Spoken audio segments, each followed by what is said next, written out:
Hello guys, welcome to my YouTube channel. My name is Harjeet Kaur. हम कर रहे हैं क्लास 8 की ज्योग्राफी की एनसीईआरटी, जिसमें हमारा चैप्टर 5 चल रहा है इंडस्ट्रीज़।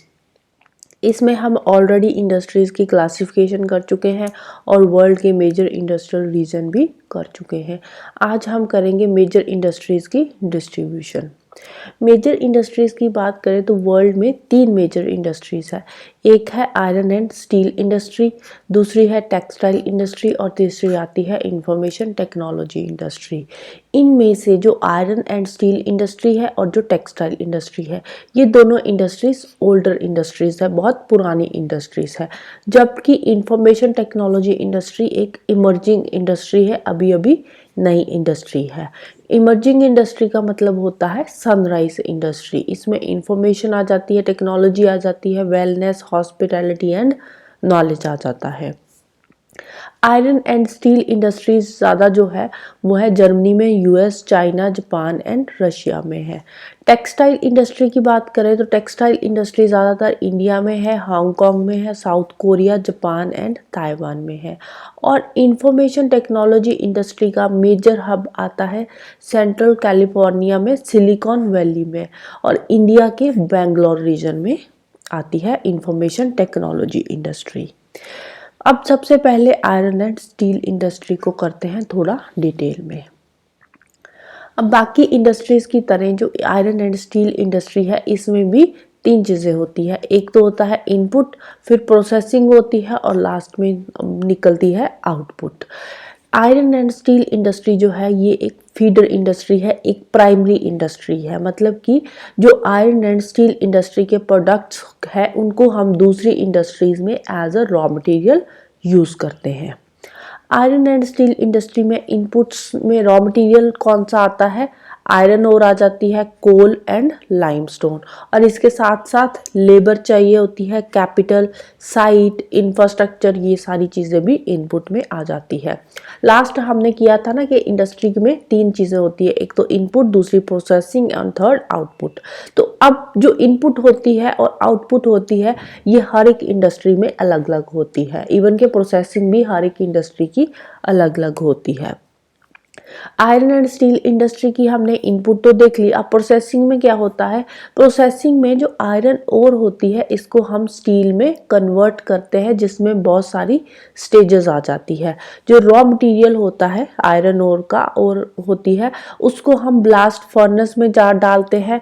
ब्लास्ट फर्नेस में फिर उसकी स्मेल्टिंग होती है।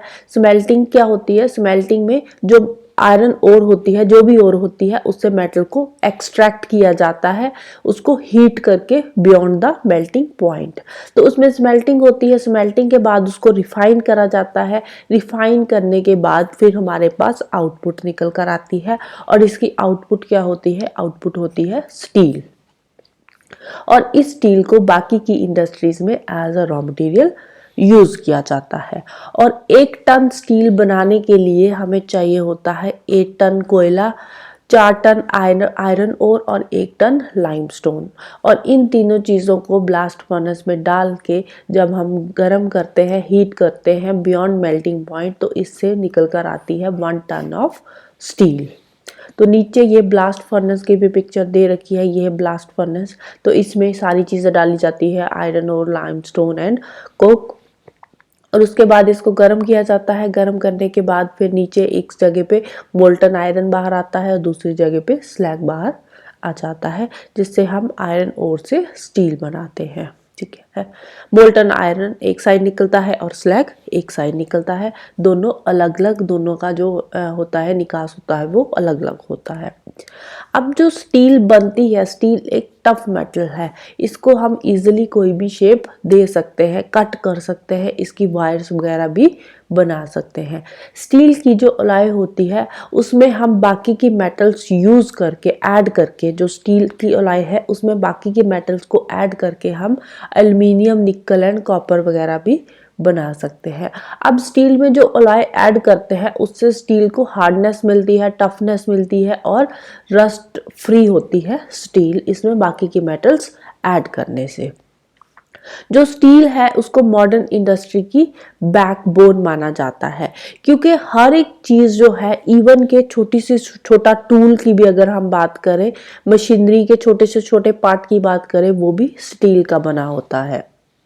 जो शिप्स हो गए, ट्रेन, ट्रक हो गए, ऑटो हो गए, इन सब चीजों में स्टील यूज होता है। इवन के जो छोटा सा सेफ्टी पिन होता है वो भी स्टील से बना होता है। नीडल की बात कर लें, जिससे कि हम कपड़े स्टिच करते हैं, वो भी स्टील से ही बनी होती है।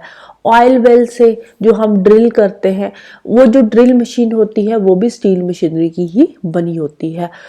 ऑयल को ट्रांसपोर्ट करने के लिए जो पाइपलाइंस बनती है वो भी स्टील की होती है। मिनरल्स की जो माइनिंग होती है वो भी स्टील इक्विपमेंट्स यूज करके ही करी जाती है। इवन के जो फार्म में मशीन्स यूज होती है, ट्रैक्टर्स, थ्रेशर्स वगैरह, वो भी मोस्टली स्टील के ही बने होते हैं। बड़ी बड़ी बिल्डिंग्स जो होती है, उन बिल्डिंग्स के जो फ्रेमवर्क होते हैं वो भी स्टील के ही बने होते हैं। तो इसलिए स्टील का जो यूज है वो ऑलमोस्ट हर एक इंडस्ट्री में होता है, कुछ इंडस्ट्रीज को छोड़ के। और बाकी की इंडस्ट्रीज में भी जो मशीनें होती है उसमें तो स्टील का यूज होता ही है ना, तो इसीलिए जो स्टील है वो एक बैकबोन है बाकी की इंडस्ट्रीज की। 1800 एडी से पहले की बात करें तो उस टाइम पे जब iron and steel industry setup करनी होती थी तो हम कहाँ पे सेटअप करते थे?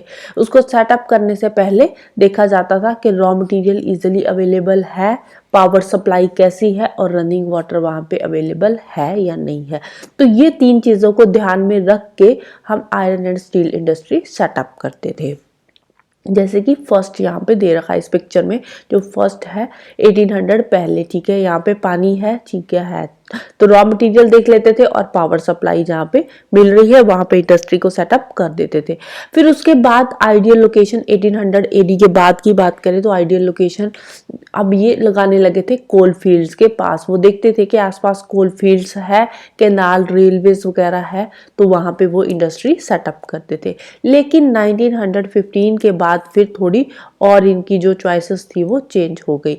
फिर आयरन एंड स्टील इंडस्ट्री वहां पे सेटअप करते थे, यहाँ पे फ्लैट लैंड होती थी, सी पोर्ट आसपास होते थे। फ्लैट लैंड में क्योंकि जो इंफ्रास्ट्रक्चर बनाना वो इजी होता है, ट्रांसपोर्टेशन का काम भी इजी होता है, तो इसीलिए आइडियल लोकेशन इनकी होती थी फ्लैट लैंड हो और आसपास सी पोर्ट भी हो, और बाकी की चीज़ें तो होनी ही चाहिए, like power supply, raw material, water, तो ये तो होनी चाहिए। इसके साथ साथ फ्लैट लैंड और सी पोर्ट्स भी आसपास होने ज़रूरी होते थे। अब ये क्यों चाहिए होता है? क्योंकि अब जो आयरन एंड स्टील इंडस्ट्री है, आयरन एंड स्टील इंडस्ट्री में बहुत सारी चीज़ें इंपोर्ट करनी पड़ती थी, और अगर पोर्ट आसपास होगा तो इंपोर्ट का काम इजी हो जाता है, क्योंकि बाकी की कंट्रीज से जो चीज़ें इंपोर्ट करनी होती थी, कोई रॉ मटेरियल इंपोर्ट करना होता था या फिनिश्ड प्रोडक्ट एक्सपोर्ट करना होता था, तो अगर इंडस्ट्री पोर्ट के पास हो तो एक्सपोर्ट इंपोर्ट का काम थोड़ा इजी हो जाता है। इसीलिए अब यहाँ पे 1950 के बाद इन्होंने सी पोर्ट्स के आसपास इंडस्ट्रीज लगाना शुरू कर दिया था। इंडिया की बात करें तो इंडिया में जो आयरन एंड स्टील इंडस्ट्री है वहाँ पे उसको काफ़ी एडवांटेज मिल रहा है, क्योंकि इंडिया में रॉ मटेरियल भी है आयरन एंड स्टील इंडस्ट्री के लिए, चीप लेबर अवेलेबल है, ट्रांसपोर्ट फैसिलिटीज़ भी डेवलप हो चुकी है इंडिया में, और मार्केट भी अच्छी खासी है। जितने भी इंडिया के इम्पोर्टेंट स्टील प्रोड्यूसिंग सेंटर्स है वो ज़्यादातर कहाँ पे है? वो ज़्यादातर 4 स्टेट्स के बीच में है, वेस्ट बंगाल, झारखंड, ओडिशा एंड छत्तीसगढ़ में। जैसे कि कहाँ पे है? भिलाई में, दुर्गपुर, बर्नपुर, जमशेदपुर, रूरकेला, बोकारो। अब ये जो सारे के सारे रीजन है ये इन 4 स्टेट्स में ही पड़ते हैं। इसके अलावा और भी है थोड़े बहुत आयरन एंड स्टील प्लांट्स, जैसे कि कर्नाटका के भद्रावती और विजयनगर में है, आंध्र प्रदेश में विशाखापट्टनम में है, तमिलनाडु में सालेम में है, और कुछ और इम्पोर्टेंट स्टील सेंटर्स भी है। यहाँ पे लोकल रिसोर्सेज को यूटिलाइज किया जाता है। अब यहाँ पे देखो, अब ये वाले जो है यहाँ पे लोकल रिसोर्सेज ही यूटिलाइज किए जाते हैं। ऐसे नहीं है कि वो झारखंड में जाते हैं वहाँ से रॉ मटेरियल इंपोर्ट करके लाते हैं झारखंड से, क्योंकि अब यहाँ से ट्रांसपोर्टेशन कॉस्ट बहुत ज़्यादा पड़ जाएगी अगर झारखंड से वो रॉ मटेरियल को यहाँ पे मंगवाएंगे, राइट। नेक्स्ट आता है जमशेदपुर। 1947 से पहले की बात करें तो 1947 से पहले इंडिया में सिर्फ और सिर्फ एक ही आयरन एंड स्टील प्लांट था, जो कि था TISCO, Tata iron and steel company limited. और ये जो टिस्को प्लांट था ये भी प्राइवेटली ओन्ड था, इसकी प्राइवेट ओनरशिप थी, कोई गवर्नमेंट के अंडर ये काम नहीं करता था। लेकिन इंडिपेंडेंस के बाद गवर्नमेंट ने और बहुत सारे iron and steel plants setup करे हैं जो कि गवर्नमेंट के अंडर काम करते थे। जो टिस्को प्लांट है, टिस्को प्लांट सेटअप हुआ था 1907 में साकची में। साकची जो है, साकची शहर के आसपास जो है, यहाँ पे दो रिवर्स आपस में मिलती है। कौन कौन सी? एक तो है स्वर्णरेखा और दूसरी है खरकई, झारखंड के अंदर पड़ती है। दोनों रिवर्स झारखंड में आपस में मिलती है। एक साइड से स्वर्णरेखा आती है, दूसरी साइड से खरकई आती है, तो दोनों आपस में मिलती है। तो वहीं पे साकची के पास टिस्को प्लांट सेटअप किया गया था। और ये जो साकची जगह का नाम है, इसका नाम बाद में बदलकर जमशेदपुर रख दिया गया था। जियोग्राफिकली अगर हम बात करें तो जो जमशेदपुर थी उस टाइम पे एक मोस्ट कन्वीनियंट जगह थी आयरन एंड स्टील प्लांट को सेटअप करने के लिए। अब ये है जमशेदपुर का एक छोटा सा मैप जहाँ पे आयरन एंड स्टील प्लांट लगा हुआ है, टिस्को प्लांट लगा हुआ है। तो यहाँ पे देखो ये रिवर भी जा रही है, खरकई रिवर है, स्वर्णरेखा रिवर है, तो साथ में रेलवे स्टेशन भी यहाँ पे पास ही है और बहुत सारी मेजर रोड्स भी यहाँ पे आपको देखने को मिलेगी। ये वाली जो ऑरेंज वाली लाइंस है ये है मेजर रोड्स और यहाँ पे ये रेलवे रोड भी इसके पास में से ही गुजर रही है। जो कि जो ट्रेन स्टेशन था ना साकची का, तो वो 32 किलोमीटर दूर ही था यहाँ से, ठीक है। साकची से ट्रेन स्टेशन कालीमती स्टेशन था यहाँ पे। तो ये यहाँ से जो स्टील प्लांट लगाया था, स्टील प्लांट से 32 किलोमीटर दूर ही था। और ये जो ट्रेन स्टेशन था ये कहाँ का था? ये था बंगाल नागपुर रेलवे लाइन जो यहाँ से जा रही है। ये है बंगाल नागपुर रेलवे लाइन और ये कालीमती स्टेशन है जहाँ तक वो फिर आगे रॉ मटेरियल या जो भी फिनिश्ड प्रोडक्ट होते थे उसको लेकर जाना आना थोड़ा इजी हो जाता था। सेकेंडली, अब ये वाला जो जमशेदपुर प्लांट है ये आयरन ओर के पास लगा हुआ है। यहाँ पे आयरन ओर भी पास में ही है, कोयला भी मिलता है, मैग्नीज डिपॉजिट्स भी है यहाँ पे, और साथ ही साथ मार्केट भी यहाँ बहुत पास पड़ती है, कोलकाता की मार्केट। अगर हम देखें तो कोलकाता यहाँ से बहुत ज़्यादा दूर नहीं है, इजिली वहाँ पे जो सामान है उसको ट्रांसपोर्ट किया जा सकता है। टिस्को जो है, टिस्को को कोयला कहाँ से मिलता है? जरिया कोल फील्ड से। आयरन और लाइमस्टोन, डोलोमाइट और मैग्नीज ये लेते हैं ओडिशा से एंड छत्तीसगढ़ से। तो ये सारी चीज़ें अगर हम देखें तो पास पास ही है, उड़ीसा, छत्तीसगढ़, झारखंड के आसपास ही सारे के सारे पड़ते हैं। कोलकाता जहाँ पे मार्केट है वेस्ट बंगाल में वो भी इसके पास में ही पड़ता है। इसके अलावा जो रिवर्स है खरकई और स्वर्णरेखा वो तो बिल्कुल ही इसके पास है जहाँ से इसको वाटर सप्लाई मिलती है। उसके बाद फिर गवर्नमेंट ने भी बहुत सारे इनिशिएटिव्स लिए, इनको कैपिटल दी बाद में इसी प्लांट की डेवलपमेंट के लिए, सो दैट कि टिस्को प्लांट थोड़ा और डेवलप हो सके। जमशेदपुर में टिस्को के अलावा और भी बहुत सारे इंडस्ट्रियल प्लांट सेटअप किए गए थे बाद में। फिर अब जो बाकी के हैं वो रिलेटेड है केमिकल से, लोकोमोटिव पार्ट से, कोई एग्रीकल्चरल इक्विपमेंट्स बना रहा है, कोई मशीनरी बना रहा है, कोई टिन प्लेट बना रहा है, कोई इंडस्ट्री केबल बना रही है, कोई वायर्स बना रही है। लेकिन इनिशियली जो प्लांट सेटअप हुआ था वो था टिस्को प्लांट। जो बाकी की इंडस्ट्रीज ये छोटी मोटी सेटअप हुई है ये टिस्को के बाद में सेटअप हुई है। आयरन एंड स्टील इंडस्ट्री की जब डेवलपमेंट हुई इंडिया में तो उसके साथ बाकी की इंडस्ट्रियल डेवलपमेंट भी होनी शुरू हो गई थी, क्योंकि बहुत सारी इंडस्ट्री के लिए जो स्टील है वो as a raw material use होती है। इसीलिए जब iron and steel industry India में सेटअप हुई तो बाकी की इंडस्ट्रीज के भी दरवाजे खुल चुके थे, बाकी की इंडस्ट्रीज भी फिर बहुत रैपिडली यहाँ पे डेवलप होनी शुरू हो गई थी।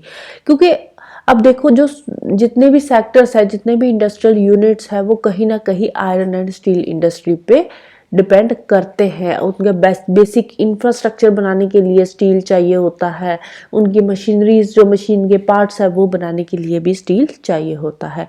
इसीलिए जो इंडिया की आयरन एंड स्टील इंडस्ट्री है वो इंडिया में बहुत सारी बड़ी भी है, बड़ी इंडस्ट्रीज भी, बड़े स्टील प्लांट्स भी लगाए हुए हैं। इसके साथ साथ कुछ मिनी स्टील मिल्स भी सेटअप करी गई है।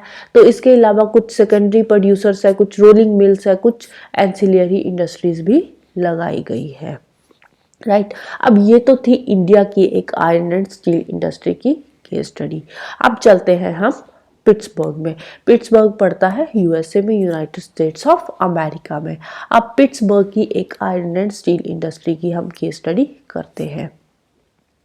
अब पिट्सबर्ग जो है, यहाँ पे इनको एक लोकेशनल एडवांटेज मिला था जिसकी वजह से पिट्सबर्ग में आयरन एंड स्टील इंडस्ट्री लगाई गई थी, क्योंकि कुछ जो रॉ मटेरियल था लोकली अवेलेबल था, लेकिन कुछ रॉ मटेरियल जो था वो उसको दूर से भी मंगवाते थे, लेकिन उसका भी कुछ एडवांटेज इनको मिल रहा था। अब देखो जैसे कोयला वगैरह था वो तो यहाँ पे लोकली अवेलेबल था ही था, लेकिन जो आयरन ओर थी वो आती थी मिनेसोटा की आयरन माइंस से। और जो मिनेसोटा है ना, ये पिट्सबर्ग से 1500 किलोमीटर दूर है। तो अब देखो काफ़ी डिस्टेंस आ जाता है पिट्सबर्ग और मिनेसोटा के बीच में, लेकिन माइंस और पिट्सबर्ग के बीच में वर्ल्ड का बहुत बड़ा एक रूट पड़ता है जो कि चीप रूट है। चीप ट्रांसपोर्ट का सिस्टम कौन सा है? वाटरवेज है। अब हमने जब ट्रांसपोर्ट के मोड्स ऑफ ट्रांसपोर्ट पढ़ा था तो उसमें हमने पढ़ा था ना कि चीपेस्ट मोड ऑफ ट्रांसपोर्ट कौन सा है? वो है वाटरवेज। तो इनके बीच में वही पड़ रहा है, वाटरवेज पड़ रहा है। माइंस जो है मिनेसोटा की और पिट्सबर्ग है, इनके बीच में पड़ती है फेमस ग्रेट लेक्स वाटरवेज। ठीक है, ये जो फेमस ग्रेट लेक्स वाटरवेज है ना, इसके थ्रू ही फिर ये ट्रांसपोर्ट का काम करते थे। और फिर इसके बाद वाटरवेज के बाद फिर ट्रेन में सामान को लोड किया जाता था और उससे फिर ये पिट्सबर्ग एरिया में जो सामान था वो पहुंच जाता था। अब ये जो ग्रेट लेक्स है, इस ग्रेट लेक्स में 5 लेक्स आती है। कौन कौन सी? Superior, Huron, Ontario, Michigan and Erie. और इन 5 लेक्स में से जो लेक सुपीरियर है वो है लार्जेस्ट लेक, राइट। तो अब इसके बीच में ये जो ओयो हो गया, मोनोगहेला हो गया, एलिगेनी रिवर्स जो है, इन रिवर्स में से ये कुछ लोकल रिवर्स है वहाँ की, जिससे इनको एडिक्वेट वाटर सप्लाई भी मिलती है, क्योंकि आयरन एंड स्टील इंडस्ट्री के लिए पानी भी चाहिए होता है। आयरन एंड स्टील इंडस्ट्री नहीं, बाकी की इंडस्ट्रीज के लिए भी पानी जो है बहुत इंपॉर्टेंट है, आसपास रिवर का होना ज़रूरी है। तो ये कुछ लोकल रिवर्स है, ओयो, मोनोगहेला एंड एलिगेनी, ये कुछ लोकल रिवर्स है जिससे इनको पानी भी मिलता था, वाटर सप्लाई अच्छी खासी मिल जाती थी। लेकिन आज की डेट की बात करें तो आज की डेट में पिट्सबर्ग में बहुत सारी जो स्टील मिल्स है वो सेटअप हो चुकी है।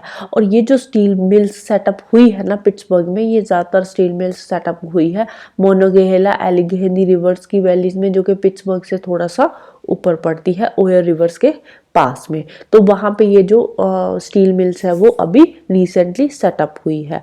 इसमें जो फिनिश्ड स्टील होती है, जो आउटपुट होता है, उसको मार्केट में ये ट्रांसपोर्ट करते हैं, उससे फिर ये लैंड रूट भी इनको मिल जाता है और वाटर रूट भी मिल जाता है, जिसके थ्रू फिर ये फाइनल प्रोडक्ट को मार्केट में ट्रांसपोर्ट करते हैं। इसके अलावा जो पिट्सबर्ग एरिया है, इसमें और भी बहुत सारी इंडस्ट्री है। स्टील मिल्स तो है ही है, स्टील मिल्स के अलावा और भी बहुत सारी इंडस्ट्रीज है। तो इस जहाँ पे कि जो स्टील है उसको as a raw material use किया जाता है, लाइक रेल रोड इक्विपमेंट्स हो गया, हैवी मशीनरी, रेल्स वगैरह। तो ये सारी इंडस्ट्रीज वहाँ पे सेटअप करी गई है उसके बाद में। तो जो मेन प्राइमरी इंडस्ट्री है वो क्या है? वो है iron and steel industry, right. Next चलते हैं कॉटन टेक्सटाइल इंडस्ट्री में। कॉटन टेक्सटाइल इंडस्ट्री में क्या होता है? अब जो पुराने ज़माने में क्या होता है, कपड़े को की वेविंग होती थी, ठीक है, कपड़े की वेविंग करते थे, यार्न करते थे, यार्न से वेविंग होती थी और उसके बाद फिर कपड़ा तैयार करके बनाया जाता था। और कपड़ा बनाने के लिए कॉटन यूज़ होती है, वूल यूज़ होती है, सिल्क, फाइबर, फ्लैक्स वगैरह यूज़ होता है। और जो टेक्सटाइल इंडस्ट्री है, टेक्सटाइल इंडस्ट्री को भी हम डिवाइड करते हैं on the basis of raw material, क्योंकि जो टेक्सटाइल इंडस्ट्री है उसमें रॉ मटेरियल क्या यूज़ होता है? उसमें रॉ मटेरियल यूज़ होता है फाइबर। और ये जो फाइबर होता है ये नेचुरल भी होता है और मैन मेड भी होता है। नेचुरल फाइबर में क्या आ जाता है? नेचुरल फाइबर में आता है wool, silk, cotton, linen and jute. और मैन मेड फाइबर्स में क्या चीज़ें आ जाती है? मैन मेड फाइबर में आता है nylon, polyester, acrylic and rayon वगैरह। अगर हम बात करें कॉटन टेक्सटाइल इंडस्ट्री की, तो ये भी वर्ल्ड की one of the oldest industry है। इंडस्ट्रियल रेवोल्यूशन आने से पहले जो कॉटन से कपड़ा बनाया जाता था वो हैंड स्पिनिंग टेक्निक्स यूज करके बनाया जाता था और लूम्स यूज करके बनाया जाता था। फिर 18th सेंचुरी में जब इंडस्ट्रियल रेवोल्यूशन आई, तो इंडस्ट्रियल रेवोल्यूशन के बाद ये जो लूम्स होती थी ये पावर लूम्स आ गई जो कि बिजली से चलती थी। अब पहले तो हाथों से चलाते थे ना, हाथों से सारा काम होता था, लेकिन अब 18th सेंचुरी में जब इंडस्ट्रियल रेवोल्यूशन आई तो इंडस्ट्रियल रेवोल्यूशन के बाद पावर लूम्स यूज करने लगे कॉटन टेक्सटाइल इंडस्ट्री को और ज़्यादा डेवलप करने के लिए। अब ये जो फर्स्ट पावर लूम थी ये फर्स्ट टाइम डेवलप करी थी ब्रिटेन में, और उसके बाद फिर बाकी वर्ल्ड की जो बाकी कंट्रीज है वहाँ पे भी पावर लूम्स यूज होने लगी थी। और आज की डेट की बात करें तो आज की डेट में power looms India, China, Japan, USA में यूज होती है और ये वर्ल्ड के इम्पोर्टेंट प्रोड्यूसर है कॉटन टेक्सटाइल के, राइट। अब जो इंडिया है, अब चलते हैं इंडिया में।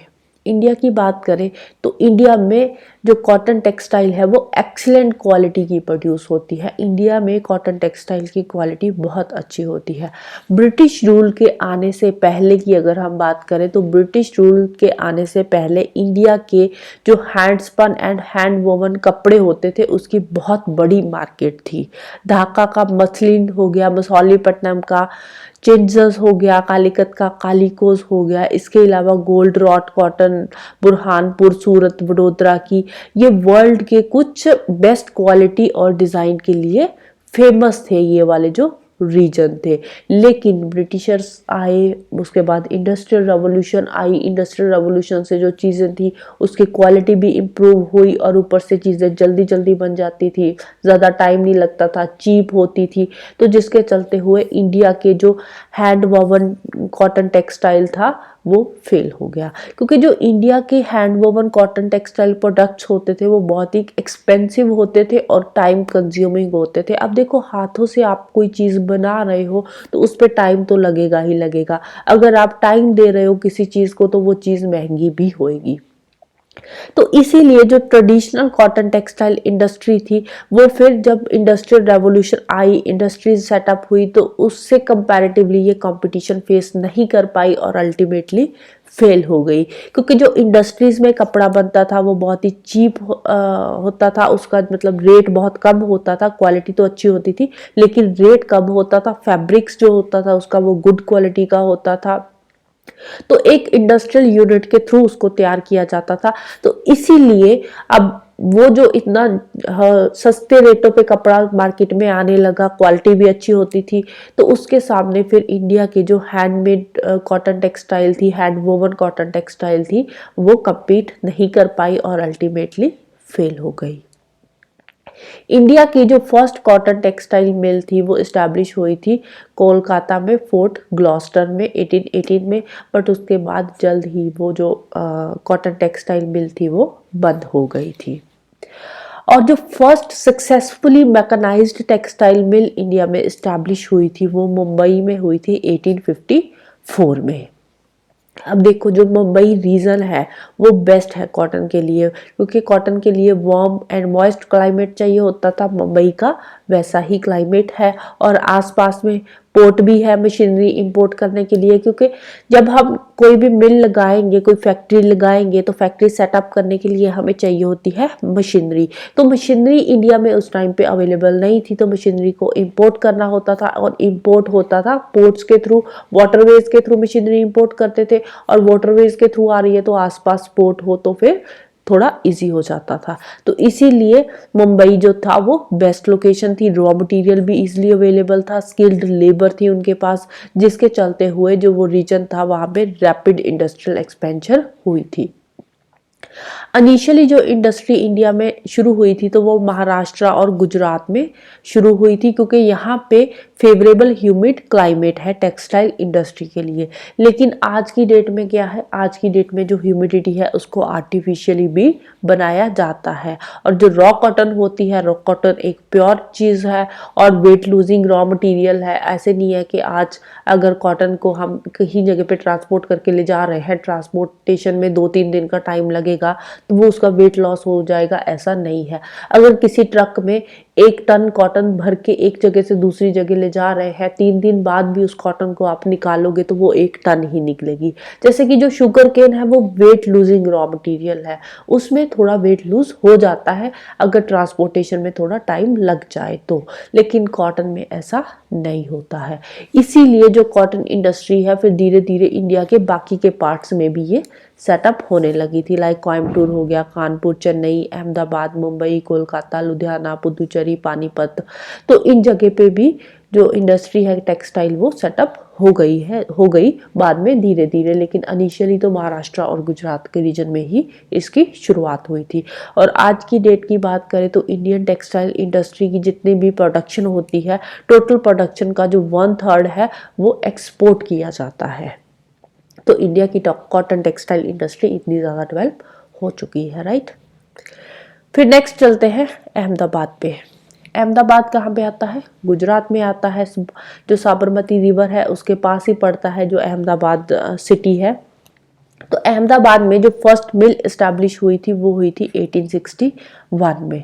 तो उसके बाद जो अहमदाबाद था वो इंडिया का सेकंड लार्जेस्ट टेक्सटाइल सिटी बन गया था मुंबई के बाद। मुंबई फर्स्ट है, सबसे पहली मिल जो थी वो मुंबई में सेटअप हुई थी, तो सेकंड अहमदाबाद में हुई थी। तो इसीलिए जो अहमदाबाद है वो सेकंड लार्जेस्ट टेक्सटाइल सिटी है इंडिया का आफ्टर मुंबई।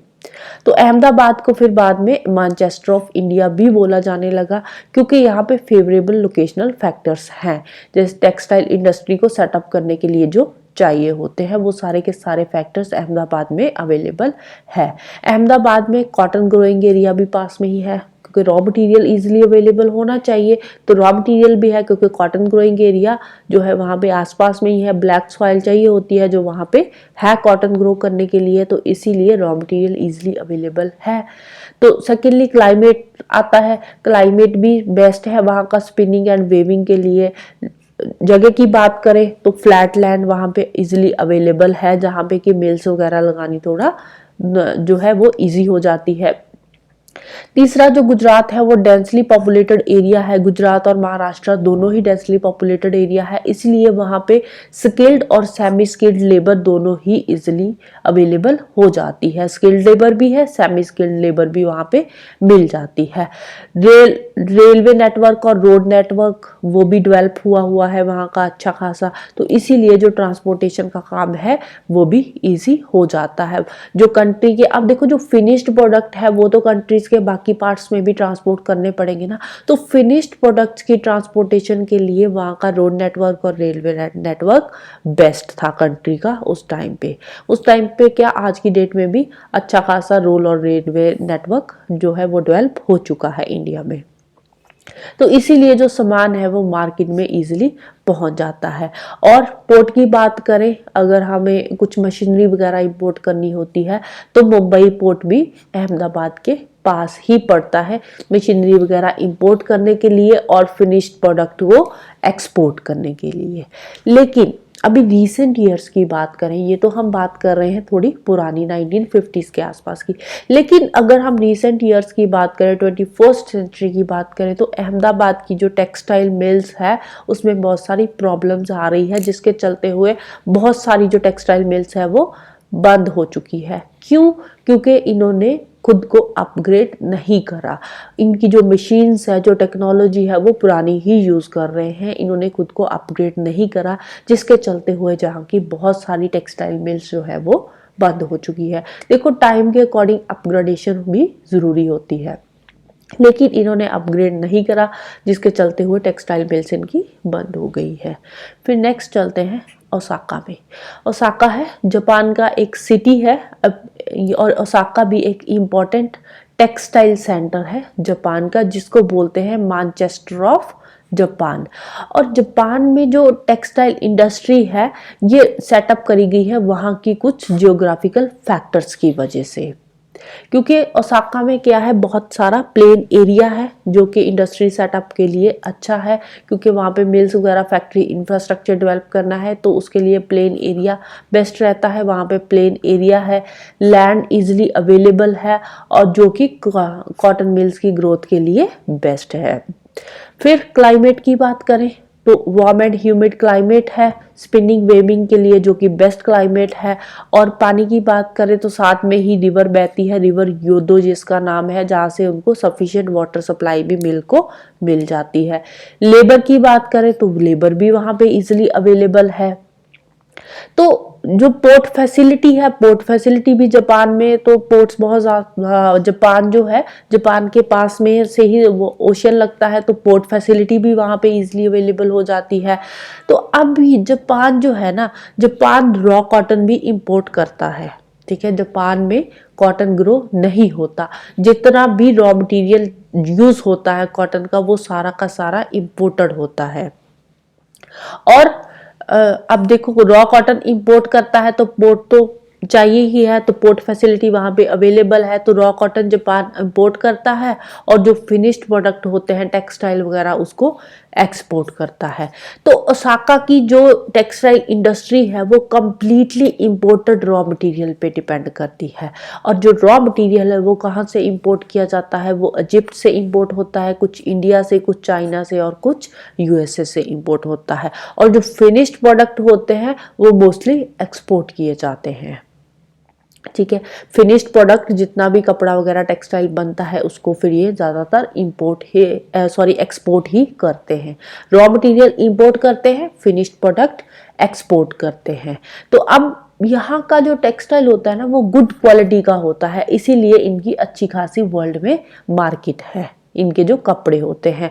और जो यहाँ की जो टेक्सटाइल जो फिनिश्ड प्रोडक्ट होते हैं यहाँ की इंडस्ट्री के, वो चीपली अवेलेबल भी होते हैं, इसीलिए वर्ल्ड में इसकी काफ़ी मार्केट है। जो जापान ओसाका का जो कपड़ा है उसकी मार्केट है। इसके अलावा ओसाका में और इंडस्ट्रीज भी है, like iron and steel industry हो गई, machinery, ship building, automobiles, electrical equipments and cement industry भी वहाँ पे सेटअप करी हुई है, apart from cotton and textile industry, rights. This is all about this chapter. तो जाने से पहले वीडियो को लाइक कर देना, शेयर कर देना और चैनल को सब्सक्राइब कर लेना। Thank you, bye bye and have a nice day.